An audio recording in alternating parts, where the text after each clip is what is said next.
get engaged on and turn it all around. And the Taric also allows you to skimp on tankiness. Now, usually that means one tank, which is the Taric himself here. You'd probably prefer a second one.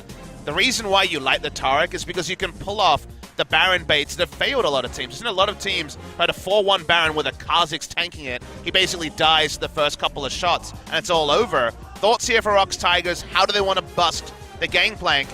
Now looks like it's going to be their eventual lock-in. They were thinking about the Lucian for lane, but with Taric and Tyr, you basically have what was described as Wraith as a melee range Soraka. You can ult as well. You can actually turn off Baron very well with the Taric, and you can also start it with no tank available. They don't even have one outside the Taric. So flexibility, laning phase strength once he picks up the Tyr.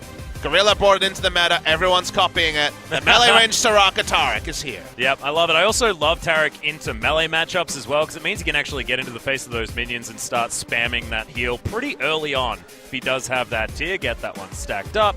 Keep Prey well and truly healthy as well. So Kingzone definitely not a tanky lineup. Definitely something that they're looking to snowball, but with a little bit more scaling on their side, especially with Khan on the top side on the GP. But they didn't want to go too far into the scaling because you think, okay, Jarvan was taken away. Where was initiation? They could have gone Zac, right? Zac was available and would have provided initiation. But it's more about Kingzone wanting to be scrappy, wanting to play their own game, get their snowball going, and then look for a quick victory, which is what they usually are looking for, rather than the more teamfight side of, say, a team like KSV. I feel like KSV and Kingzone really are yin and yang. They really are opposites that together might make a very fearsome series in the second round robin. ROX Tigers draft is very comfortable as well. Talk about win conditions when we get in there. Lots to like about both sides when it's all said and done. Yeah, and I actually feel like ROX, if Lava can step up in that mid lane, we've seen the Azir-Ryze matchup go certainly more so in favor of Ryze in recent history, but if the Azir is able to get there, he can actually shove the Ryze around a little bit early on. So we'll see whether it is something that the ROX Tigers are going to be able to get done. A lot of revenge necessary against 3 former ROX Tigers. Let's get onto Summoner's Rift for game number 1.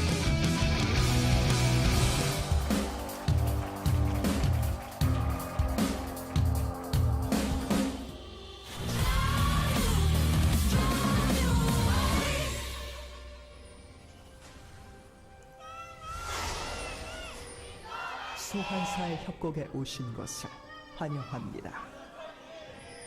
Aww. ROX fans at least still speaking up, but just not as many of them, Pop Smithy. It's a bit of a civil war match, given that, like you mentioned just in the intro, it is ROX Tigers 2016, 3 members of that squad against the current ROX Tigers.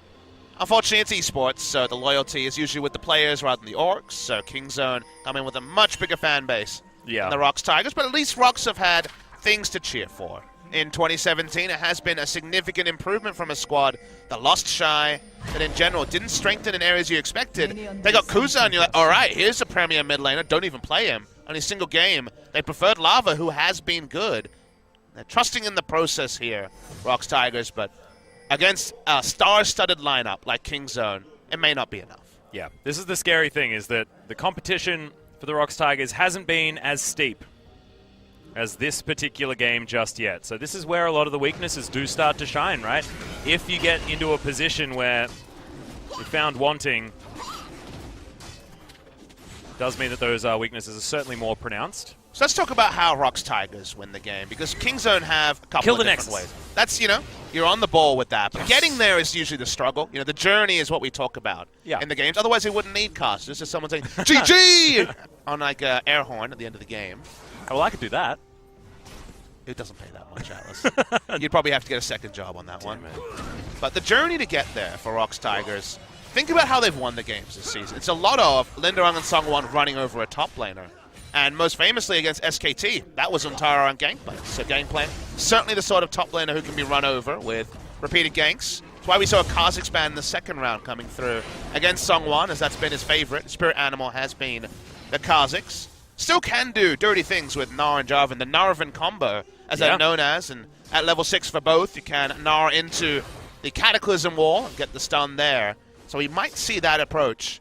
And if you can get one lane snowballing, you do have a fearsome teamfight comp. They have a lot of initiation. Jarvan, the Fate's Call, Gnar from a flank. They can win fights here 5v5, true 5v5. But Kingzone are not interested in 5v5. The moment you saw Nidalee and not Zac very clear what the game plan is. It's very clearly about skirmishing and getting side lane strong, about playing the map with the Realm Warp and the Gangplank ultimate to get those minion waves going. They want a big turret lead going into the mid game. So for the side of Kingzone, we really are looking for them to just have Nidalee Battle Ward, a very common term that was invented to describe the Nidalee playstyle of getting in the face of your enemy jungler and making him accountable. Don't need wards if you know exactly where he is, and disrupt. So ROX have happy stories as the game goes on, but Kingzone are once again trying to play to their strengths. Shortest average game time of 34 minutes. That's what they're looking for here, a pre-34-minute victory. Yep. Fidity able to get some vision down here on towards the top side. You can see ROX well and truly aware of where all that is. We'll see what Kingzone are going to be able to do, because this is different from the last composition that we saw them play. It was very clearly 1-3-1, which worked so beautifully well with Khan on a top lane carry that never wants to leave lane. Now he's able to assist the rest of his lanes with that cannon barrage. Peanut's struggle is that he was actually 11-0.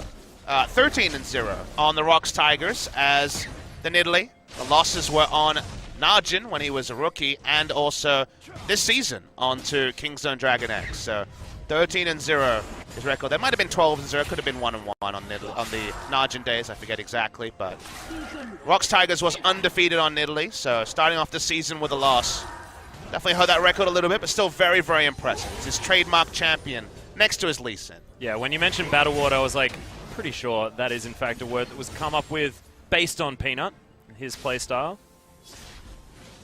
Buffless was also a thing for a certain LPL jungler who got no buffs against Peanut's Nidalee, so needs no introduction. Yeah. Real legendary pick. Well, Never played it on SK Telecoms. Never played a single game of his Nidalee, despite it being a trademark, not fitting into the SKT ethos of what they were looking for from a jungle. Also didn't quite fit the meta as much. True. He was over there as well, so you can understand it, but I was personally disappointed. It's farming here to start things off. And it's not something that I'm used to talking about with these Kingzone games, because normally the action starts pretty fast. Normally we've got Peanut going aggressive, or Cuz going way too aggressive and dying in the early game, things like that. And often we've got massive CS leads. At the moment, Khan down by about 6. That's pretty much a wave that he's going to be collecting underneath that turret now. And ROX with a lot of lane control, at least on the top side, and that's generally what they want to start off these games. But you have to say, Kingzone put up the white flag. They drafted Gangplank first. There was going to be some level of bad matchup for the GP that has been the meta, counter-picking into the Gangplank. So ganking topside is not possible for Peanut, because if there's a counter gank and he and or the top laner die, it's going to make the situation worse. So he's trying to stay away from the top side.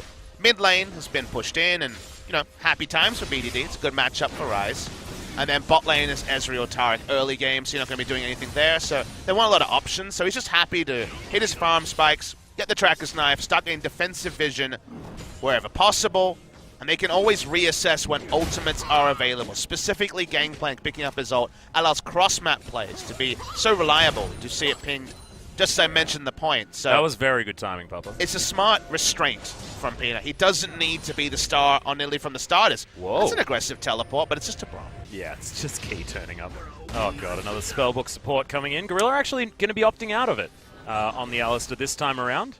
He needs some tankiness. His team has no tank. Sorry, on the Taric this time around. He's going for Guardian Taric because, at the end of the day, that's all they have for tankiness, so someone needs to role-play a tank here. And that's going to be Peanut. Notice that Sungyun doesn't go for the Spellbook Callista that Teddy was having a great time on yesterday. Spellbook Callista allows you to circumvent the third item QSS, just change to Cleanse with your Summoner, and be able to keep up the double lifesteal build. We'll talk more about that next time we see a Callista with Spellbook, but here just lethal tempo. So for the really big Ren sets and team fights with that choice. Also, there isn't anything that you need a QSS for necessarily, so Cleanse actually would have been absolutely fine, but interesting.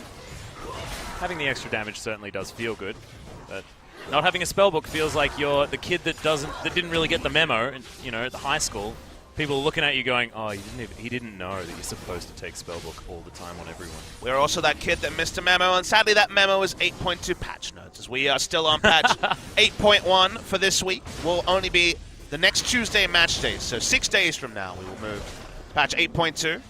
if you're interested in that. I'm sure there are going to be lots of great games from other regions on 8.2 this weekend, but we're stuck with 8.1, so Relic Shields all day in the bot lane. Yep, you can certainly tell that it's 8.1 because, yeah, those Relic Shields still chilling down there. Nothing changing as far as the meta on the bottom side of the map. But you can see Songwon hasn't found a way in to affect this map at all so far. And I was thinking that, you know, if this was, say, a Kongdu Monster game, you'd have Raze trying to get a level 2 gank off, trying to get a level 3 gank off, and seeing whether he can really get ROX moving, or in his case, Kongdu Monster moving. But it wasn't something Songwon has been able to do thus far. Very careful of Kingzone being as far as when they're pushing their waves forward, and the kind of vision that they've been able to gather. It's always one of those weird scenarios when you're against a Nidalee of, well, I can't really put down the aggressive vision because I'm afraid of Nidalee just spearing me and chasing me down back into my own jungle. Then you don't have advanced vision, and then you're not likely to gank because you're unsure where the Nidalee is. So unless Nidalee's on a ward, there is that innate risk with making an aggressive play, even with flash up as a Jarvan. So end result is that Khan is in the standard 15-ish CS down on Gnar around 10 minutes mark, but no ganks happening, like you say, means that the tempo hasn't been set by the ROX Tigers yet. Yep. Kleptomancy also means that Kingzone are just ahead. Even if the top lane is winning for ROX Tigers, double Kleptomancy is pretty busted. And having a CS advantage in the mid lane also helps out. BDD having a great time, wanting to grab that Catalyst as soon as he possibly can. Probably can afford it right now. He hasn't been back for quite some time. And 3 tiers for the old ROX Tigers. Now, oh, really? Like Kingzone. tattoos under the eye? I mean, look, they actually have 3 tiers. Yeah. Oh, man. It's like one of my really bad solo queue games. It's 3 tiers and a Frostfang. A lot of blue items here. Oh, wait. 3 tiers on different players. Yeah. Okay, that's better. That's much better. And the post-game screen, you can sell some items to make it happen, but a lot of tiers going on. Tier Taric to make him that true Soraka. The build, if you're wondering, in terms of skill order, it's usually Dazzle level 1, just for a bit of lane presence.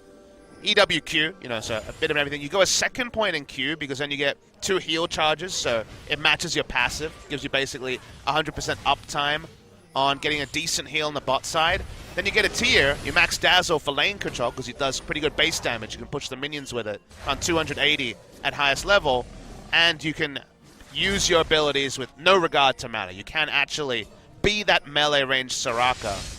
And then in team fights, you have the ultimate. So that's basically how Taric plays out right now. It makes it very non-interactive in the bot lane, sadly.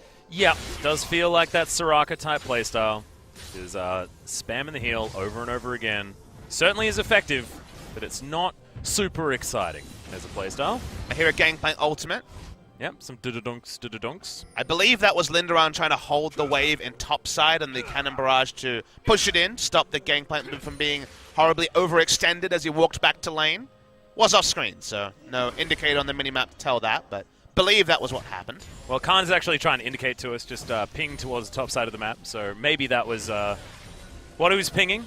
Someone on his team saying, wait, why is your ult on cooldown? I think he was basically for minion control with the ping even. He was just saying, okay, either they're going to group it or hard push, and I'm afraid of a gank. That was basically a early warning there for Peanut on where the jungle pathing will be. We know that Jarvan's just hard farming. Has gone Warrior in chat. That's fun. It's our first Warrior Jarvan since very early parts of like week maybe, 1. Yeah, very early in week 1. First couple of days. I believe it was actually Ambition and maybe Songwon on the first day who kind of had this tete-a-tete where Ambition was like, I believe in Cinderhulk, and then another jungler was back in the Warrior chant, and Songwon go on the Warrior side. So Ambition had won when it came to junglers who've been going purely Cinderhulk, but early game damage is going to be there for the Jarvan. I do really want to talk about ROX's ability to build up vision on the bottom side of the map. You can see this trio of wards on the red side jungle of Kingzone, and it's been there and spotting Peanut so many times. I think one of them was even a zombie ward that just sat in a brush that wasn't actually cleared. And you can see ROX continuing to challenge, making sure that Peanut has to be held accountable, and also knowledge of where he is there the whole time. Songwon has been able to stay a little bit more invisible on this map, just meaning that inherently that pressure has been there. It's why Khan was frightened earlier on, and why ROX have just been so calm and collected with how they've played out this early game, despite the fact that they're sort of passively falling behind based on the busted nature of Kleptomancy as far as make and bank. Yeah, they have a lot of control on the bot side red jungle. That's why Nidalee was spotted at every moment walking over wards. Hit level 9 very early. He's actually got the sweeper before Songwon is still level 8. So got to shop in and hit level 9 with the power farm, which takes away some of the power of all the warding we saw come through from Songwon and the rest of his team. But for now, it's just lane controls, just pushing in the bot side. They haven't been able to crash an objective. While you might look at this and say, okay, Kingzone, they've got the early draft, we like ROX Tigers in the late game, they're not doing enough. We've already seen Kingzone can kind of farm out to a point and then turn it on and win the game in one single Baron buff power play. Getting something like a Rift Herald, speeding up the game is what they're doing now, one item in. Well, Peanut not going to be able to get the Crimson Bramble back, and there's the stopwatch used. That's going to get BDD out, but Linderong's down here, flashes on top of Peanut. That should be first blood, and it is going to go over to Linderong, but they trade it. In comes Keegan to protect Lava as the Cannon Barrage does protect BDD at the same time, but that's a 1-for-1, and certainly not what Kingzone really wanted in that particular point in time, because Peanut now off the map, unable to challenge. Yeah, Roam was heavily punished there. Great roam down by Linderong from the top side. Gameplank always going to be second. They end up going 1-for-1, but like you say, not ideal for actually getting control on the map. This is the time in the game where Kingzone want to start pushing up vision, want to start taking the Rift Herald. I think Rift Herald, to me, is one of the key objectives here early for Kingzone to start to accelerate the pace of the game. Khan has to back away. ROX is in a good position in terms of their lanes, particularly in the top side. Now it's really all about Songwon's first move, because we still haven't seen a Cataclysm 15 minutes into the game. Yeah. Well, certainly, commending ROX for their ability to control this map and also understanding where they need to have their power. You mentioned the Rift Herald sort of just coming online as an objective that you can actually take. Blue buff not going to be taken here right now. Peanut does decide that he needs to clear everything out on the bottom side first to make sure that Songwon's not going to be frustrating. Lava takes his by himself. It's a little bit sad. The Emperor of Shurima having to do things for himself. Oh, the blue buff that was very was close. almost stolen by Ezreal. Frey had his eye in. Yeah, they had a ward next to the camp, so had a good idea of when to ult there. Well, Peanut still moving down towards the bottom side, meaning that Kingzone can pressure. Make sure that Songyun and Key can't be moving towards that outer turret. Bottom side of the map already, as far as damage advantage, that is in the way of Kingzone. We mentioned, do have sort of the more scaling comp. We feel like ROX Tigers are probably going to get stronger faster this particular stage of the game. However, at the moment they're playing as if they have the early game composition and they're ready to fight, because Peanut moving himself around, getting himself into position, and he is a power point for them, despite the fact that he went down early. As Linderong, pretty ham onto Khan at the moment, but not too worried. Scaling is a bit tricky to talk about. Yeah, it's an odd question, isn't it? Because they just have different ideas, right? Well, they definitely have the ability to turn on the acceleration, and speaking of... Yeah, Rune Prison does come in. Khan does get the passive down as well, and that's going to be what seals the deal. Khan demanding that Linderong doesn't just get the first blood and go 1-for-1. That's a 1-for-2 now. It feels like Khan's in a great spot. Yeah, skirmishing is what we said Kingzone need to do. Play around how strong Nidalee is early into the game. Didn't even take a Nidalee. It's great roaming timing from BD. Already had 2 points in his Realm Warp at level 12. Gangplank gets ahead. If you look at ROX, you say, okay, Azir and Kalista, probably the strongest 1 and 2 item champions in the game respectively. They're going to have a lot of fun in the mid game. But if there's not enough 5v5, if they're not focusing damage on the team, it doesn't mean as much. Oh no, Emperor's Divide comes in. There's a Cannon Barrage. Khan's trying to turn it around as Peanut thinks the Lava's going to run away, but he really wants to pick up the kill. Sun Turret is going to focus on the minion, and Khan survives. Stopwatch, the savior once again. That is Kingzone grabbing the first turret, grabbing the money onto their gangplank, and having a bit of trouble down here on the bottom side. Concussive Blow's not going to go off. Really nice dazzle there to stop Key from being frustrating. Songyun's going to rend in disappointment as Kingzone get away. And out of nowhere, Atlas, look at the gold lead. 3,700 gold from first brick, also the kills. Oh god, Khan just built a Ghost Blade out of nothing. He had a Dirk. Oh, right, okay. I saw the Dirk. Okay. Dirk confirmed. So he only had like 2,000 gold, something like that, when he goes back again. He's certainly accelerated for Gangplank. 16 CS down. Got an early kill. The assist also on the 1-for-1 that happened around the mid lane for Kingzone. This is where they spring into life. Expect to see lots of those 2v2s. Don't attempt a 5v5 is really the only mantra. It's the only thing they have on the wall in terms of motivational posters. Yeah. Everything else is pretty good from the side of Kingzone, as nothing has happened bot lane at all. Yeah, well, this is what I was sort of talking about, was even the 4v4, if you leave the top lane sort of on an island and assume that Khan doesn't quite have his ultimate available for him, ROX have a really nice 4v4. So that was why I was sort of saying that Kingzone is still playing up towards the bottom side when that 4v4 collapse could come in from ROX Tigers. Still just playing so aggressively, but there's the Emperor's Divide. BDD could potentially be in trouble. Realm Warp isn't going to be used just yet, as there's the Cataclysm, and he's used it too late. Can't quite get himself out, and Peanut, I feel like he was saying bait this, but it just wasn't enough. Yeah, the spear went wide. Peanut took too long to get there. Wasn't really able to turn it around. Connection between BDD and Peanut, still not perfect, we have to admit. Still something that's developing, but not sure if there really was a way to get out of this. Peanut was looking to actually go to Rift Hold. You see the ping on to begin. As he walks up, though, we can't see the minimap now, so we know that Peanut is right now starting to walk over. There was no Realm Warp timing. There's a lot of interrupts available for the side of ROX. Just wasn't to be there. Nice gank timing for ROX Tigers, as the Ocean Drake was taken during that replay. I did actually really like what Songwon did. Waited to use his Flag and Drag until he had to get a flash out of it. And then BDD didn't have the option. He didn't have enough health to throw out that Realm Walk before he died. But now going back, we'll see whether it's going to be a very early Zhonya's. It looks like it with the Arm Guard already completed. So making sure that he will have the ability to use that very frustrating combination to get his way out of trouble. Second professional game for Khan on the GP. Usually more about lane dominance than this role, but at this point he's basically lane dominant. He is massively accelerated, about a item ahead of his opposing number, so while he doesn't want to run straight at the Mega Gnar and get stunned against a wall, he certainly in a great place to fight. And what did we say? Get this objective, get the Rift Herald, just about to despawn. They get it though, and from this, if Kingzone can rotate with their bot lane, put down forward vision, and start rolling the turrets down, keep playing the skirmishes we've discussed so heavily, they're in a great state to accelerate the pace of the game and continue to deny true 5v5.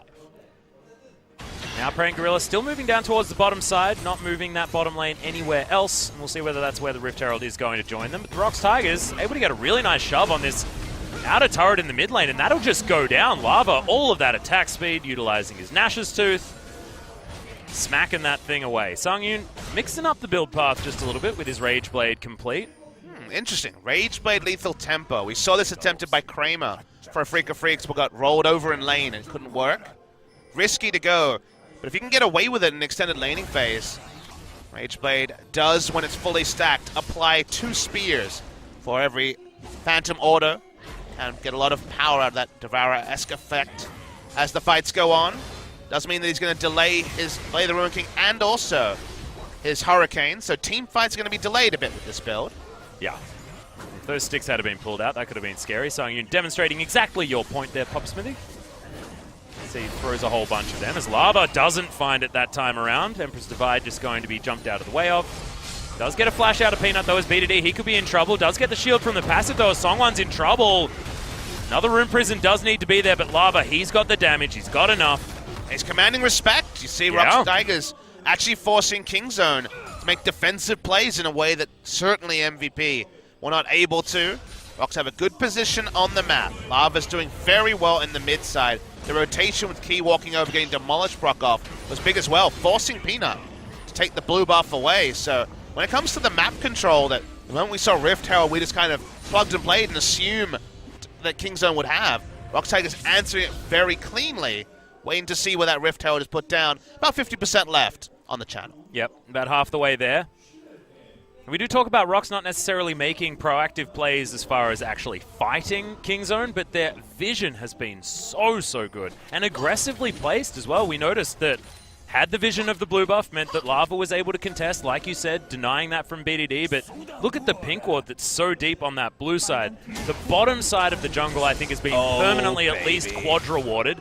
And ROX, now there's no vision on this Baron that spawned 2 minutes ago.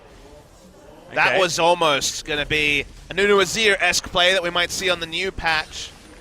Think better of it. If that was a Cinder Hulk instead of a Warrior Enchant on Jarvan, who knows what might have happened there. But Tricky Barons around 20 minutes were a big favorite a year ago, but not so much common right now. Would have been interesting if Key was going to be able to pop over there, potentially help out help out that one. They have a lot of hops. In fact, their whole team can hop over. Yeah. One of them has one that's even called a hop, I believe. Kingzone really wanted to keep the bottom lane phase going as long as possible. Keep Kalista and Braum away from being able to join into the skirmish as we discuss. Instead, the laning phase has ended not with a turret going down, but just some rotational play on the side of ROX, and also the advanced vision they had to be able to move from bot to mid lane safely. Good vision control on the red side, kind of the entire game by ROX Tigers allowed things as I hear a Fate's call. Yeah, Sungyun getting himself in there as Gorilla does have the Cosmic Radiance. It goes off, but is he going to be all right? Is the Cannon Barrage gigantic damage? They get one kill. Is Prey going to survive? Gets over the wall. Khan moving himself in, and Linderung, he's going down solo, survives for a long time. Cataclysm, Prey just turns it around. Realm War comes in. PDD will say goodbye to the little Nah.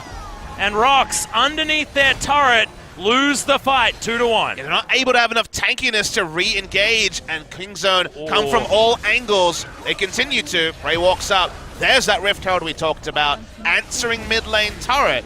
Close fight there from both teams. Understandable with ROX's comp, but Kingzone aren't done just yet. This is exactly what their comp wants to do as well. Grab a couple of picks and then siege, using the Nidalee, using the poke from the Ezreal is key. He's going to reap the benefit for Kingzone on that one.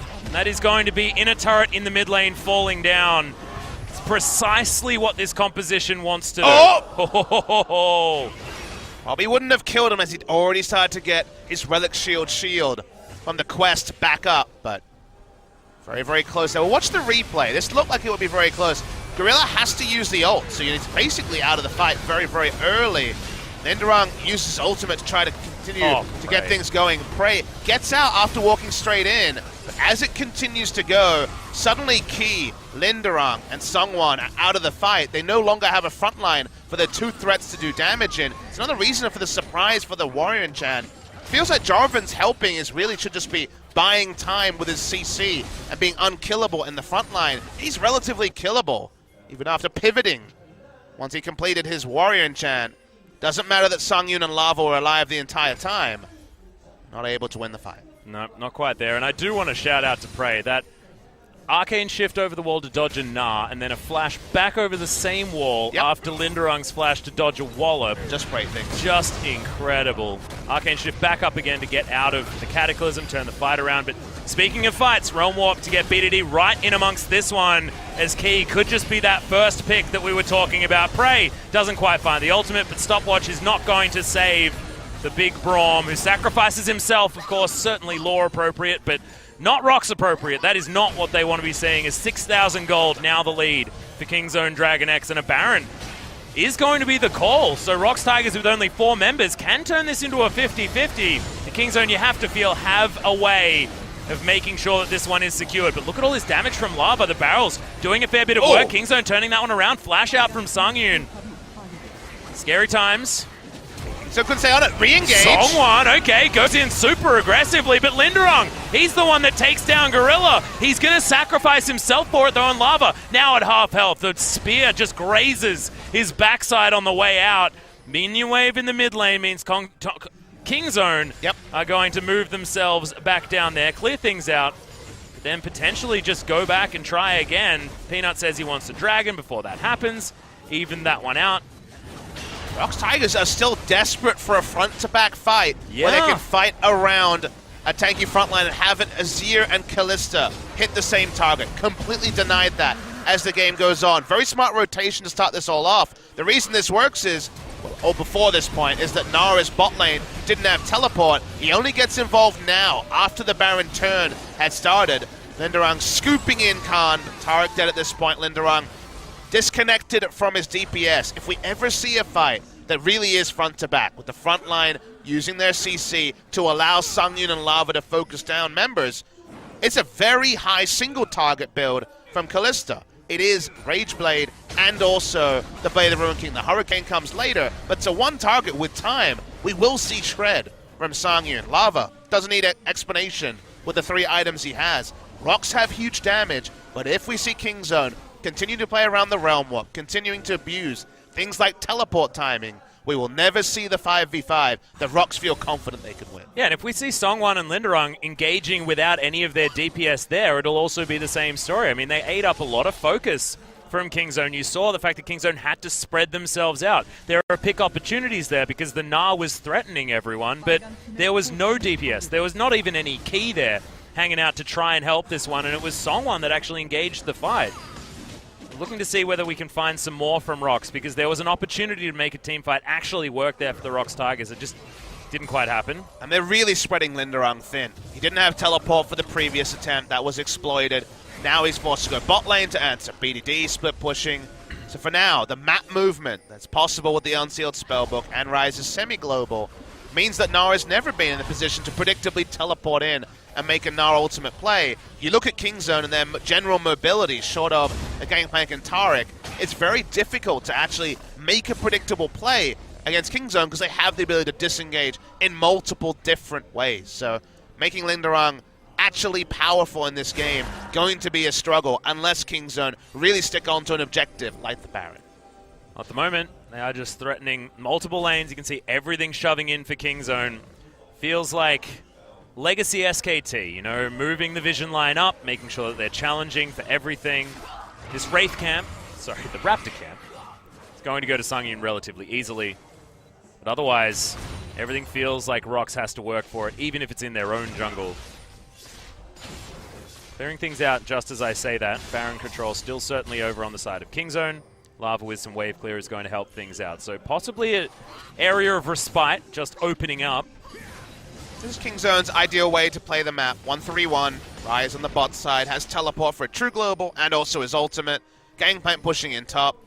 CS rolling into both members. Of course, answered by CS for the side of ROX Tigers. But the last bit, what happens? What does the 3 do? Is you need to see Prey controlling mid lane, kind of 1v2, 1v3, while we see the invasion from Peanut and Gorilla to get the vision to actually make the map plays. 1-3-1 into a collapse on a single target, into surprising and outnumbering is what you're looking for with a draft like this. Making that happen is all about vision. Only now have they managed to sweep out most of the vision in the red side jungle. Nice actual interrupt on the recall coming through from Lava. The vision is being pushed up. This is where ROX are really stretched absolutely to their thinnest. And let's see what Kingzone decide to do. You can see Kingzone actually know exactly the back timing of Lava here. Sungyun grabs the red buff, but that again is going to be something that Kingzone know all about. They've got that deep vision there. That cheeky ward in the top lane just gave them so much. Haven't moved back to the Baron just yet. What have they moved? If they've moved Gangplank bot lane because he has teleport back, and BDD has changed his summoners to teamfight Ghost Flash. If Ryze is split pushing the top side and they control the red side jungle, you can start hitting the inner turret and then Realm Warp into the Baron to force it. So that's why you see the adjustment. They were waiting out the summoner spell there for Khan. He has his teleport up now. Lane assignment is great. ROX Tigers, they want to catch. Yeah, setting themselves up for it. Prey not taking the bait, despite his name. And they are going to give up on that particular idea. Big wave crashing towards the top side. BDD, of course, responsible for that one. Hurricane is completed for Sungyun, so as far as item spikes, ROX Tigers are feeling fantastic. Lava also has his 3 items, as well as a needlessly large rod. But you saw how much damage Prey was doing. There's a Void Staff now on BDD. This is such a tense part of the game. Oh, yes. This is the part of the game where Kingzone can break it apart. Or if ROX Tigers delay it, make the 6,000 gold lead irrelevant. Team fights do not suit the Kingzone draft, barring a really significant outplay. So it feels like we're watching the point in the game that will really decide it. For now, Kingzone aren't able to advance their position like they would want to. Okay, could actually be the catch to start this one off. Does stand behind Sungyun, keeps himself safe. Spear's landing, not doing too much, just destroys an overshield, which is certainly what you want. Prey with double buffs, moving over to the Baron. So there is a back coming down for Khan. Wonder whether he's got enough doubloons. Grab himself another upgrade. Phantom Dancer seeming likely yeah, also. Nice. Going for the highest damage build to a backline. Even if you don't have the best 5v5 comp, the right barrel explosion with Infinity Edge Phantom Dancer, and it doesn't matter, they're just dead. So yeah. What we're seeing here from Khan, a lot of top laners we've seen recently go for the more laning-focused build. Don't build the Phantom Dancer or the Infinite Edge till much later. You know, switch over it to Cuvée, for example. Does this pretty regularly. Khan looking for teamfight build as early as possible because the split pushing has gone great. He's not been behind in CS, so he can go for more of a thrift shopping build because he hasn't been forced to buy only the cheapest stuff on every bag. Oh, that feels bad. Songwon forced to give up on trying to kill that pink ward. Didn't want to die himself. This dragon will go down very easily. Peanut locks that one up. A couple of oceans have fallen now. ROX, of course, thankful that they were able to get at least one just to make sure that Elder Drake is at least challenging that of King's Own's. Next dragon will, of course, be that Elder as well as we're moving further and further into this game. Average game time being taken over here by King's Own. Unfortunate for them, our fastest team in the league might be losing that one to the likes of MVP potentially. I mean, ROX have had a good defense. They have been outplayed by one map movement, but otherwise have been very competitive in this game. A lot of other teams as well often roll over after that initial mistake. And the capitulation, like you say, has been clear to see, but ROX are a much better team than they have been in the past. Dazzle comes down, good Unbreakable is, okay, Redemption pretty aggressively onto Sangyun. Take too much damage from it though as King's Own continue just to pressure up the lanes. Top lane, BDD still handling that one, but making a bit of a move here to see whether Songwon's going to get himself into a dangerous spot, making sure that they control the vision on that Baron once again. It's hard to deny very deep vision on the side of ROX. If you walk up and try to ward, say, the entrance to their enemy red buff here, if you're King's Own, you're very afraid of Jarvan or Azir showing up and just getting a pick. So for now, the vision has been shallow. That means that ROX have been able to just pop a ward around the back of the pit again and again, delay what has been so far 3 or 4 minutes of just purely Baron setup by King's Own. And in that time, just gold going up for both teams. The gold lead is still there, but the actual amount of gold goes up. That means completed items. That means team fights still very strong for ROX. Also means that this 7,000 gold lead is starting to mean less and less and less, as we are moving towards 4 items for Lava, which is the fantastic moment. That's when you feel brilliant. Rabadon's death cap will be done, and then he'll just have everything that he ever wanted. Probably just waiting for a Banshee's Veil or something cheeky like that afterwards. As Sangyun is going to get face checked. Cataclysm comes down. Prey offering some damage, but not enough vision here for King's Own to properly commit onto what could have been a pick. Yeah, Cataclysm down. Difficult for Nidalee to look for picks in the late game. Very, very squishy, but they're walking on trying to deny the red buff. They are going to do so. Peanut is the one that grabs it though, as Prey, his double buffs have worn off. His own red buff there to take, and that will delay the game just for that little bit longer. So the furthest they've been able to push up vision is starting to be cleared, inch by inch. Denying a sweeper there. Spear is going to stop. Lava's back once again. Lava just can't go back to base this game, dude. I mean, Songwon and Lava both want to back pretty heavily. That means King's Own has turned on to the Baron. It's been a multi-minute setup. They start it now. Let's see how long it takes ROX Tigers to check. Yeah, and look at this. They're not losing any health because, like you say, the melee Soraka in the Taric. In goes BDD, just trying to deny. The flash comes in. He was trying to answer a potential flash from Songwon, whose flash is now on cooldown. He's very, very low. They've kept the Baron leash. There's the cannon barrage. Fate's Call comes in, but it's so defensive. And King's Own just forced the Baron perfectly. And that was not a 50-50 at any moment. Everyone stopped DPSing the Baron at 2,800 HP. They looked for the turn. That's why we saw Cosmic Radiance. We're waiting for the Realm War. So was ROX. They had to back away, turn back onto the Baron, burn it down. Very nice Baron setup, even in a very high-tension moment. 5 minutes of setup is eventually paid off with a good Baron take. Love the timing as well. Khan finishes his Infinity Edge.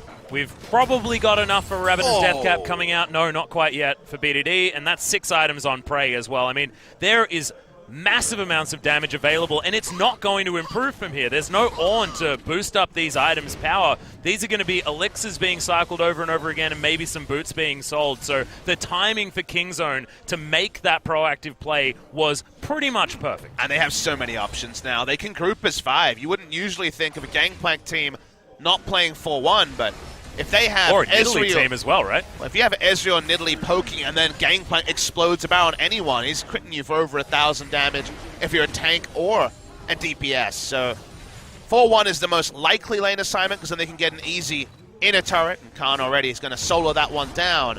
But ROX have a lot of options. Kingzone, I should say. Sorry, got too excited there. But Kingzone ROX don't have a lot of options. No, they don't. Now, they just have to kind of barrel down. And where is this front-to-back fight they've been desperate for the entire game? I don't know. It's getting more and more difficult. This isn't about ROX playing poorly, though. I mean, you really can't fault a lot of what they were doing. It's just Kingzone managed to get themselves into a position where ROX had an impossible decision to make and just used their brains. Very, very nicely done. Underrated tool in League of Legends. Yeah, the brain. Yeah, I certainly don't use mine very often. I've noticed from the casting. I was talking about in League of Legends, Papa Smithy. This is your casting in League of Legends. Oh, you're a meanie.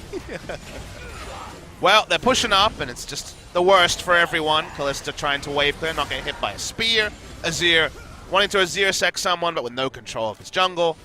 And now no longer in the role of the lane aggressor. And melee Taric being a Soraka here. Straight up not caring about the turret damage either, as... Okay, Fate's Call was there, but he is not quite going to find anything, and that's going to be another inner turret falling down. Inhibitor turret, of course, in the mid lane was prior to that. And this inhibitor probably should be falling. You can see Prey not under too much threat whatsoever. Has himself the Mercurial Scimitar, which was his 6th item. Which one do you initiate on? Is it the Ezreal Nidalee Taric? Is it the Realm Warp of the Rise? Is it the Gangplank with 6 items? They all seem like bad ideas when the Baron buff is there. Well, Lindaron can't actually fight him anymore as Cannon Barrage comes in. Khan wants to find the autos. He's burning down.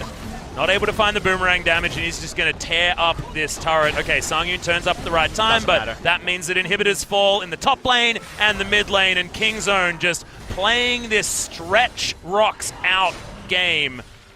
And they will never have to worry about a team fight if this is how they're going to play it. So no matter whether they're now too far ahead or not, it doesn't matter. They're just not giving ROX the kind of League of Legends that they want to play. Yeah, the Kingzone comp with Baron really was the kind of Jaws effect, where everyone was understanding how strong Kingzone with Baron with this comp would be. ROX tried to be respectful again and again. There were all the signs this would happen, but one smart play, the play around Baron, the clean take and attempted turn, then take of the Baron, the sort of thing that MVP, after their mistakes around Baron yesterday, should watch really closely. Every team in the world can learn how to do Baron better. Even Kingzone on a different day won't be able to be as clean around Baron as they were in this game. Trust in the calls, a multi-step process, 5 minutes to get the vision control down to ensure that never was it Azir and Kalista autoing around a pit 5v5 in a true fight. Instead, they play the mind games, they get the Baron, they get the maximum,